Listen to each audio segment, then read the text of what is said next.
அத்தமாவும் சம்மத ஒத்துக்கணும். சரிதான் சரிதான் அத்தனையும் நித்தமும் கத்துக்கணும். சுகந்தான் சுகந்தான் தென்பழனி சந்தனந்தான் இங்கு ஒரு பெண்ணாச்சா. என்னும் எண்ணம்தான் என்னை கண்டு உண்டாச்சா.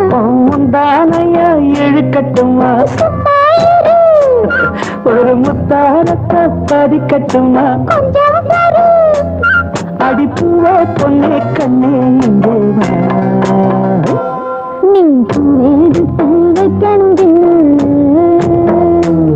அதில் வஞ்சி இப்போ சொக்கணும் தன்னால.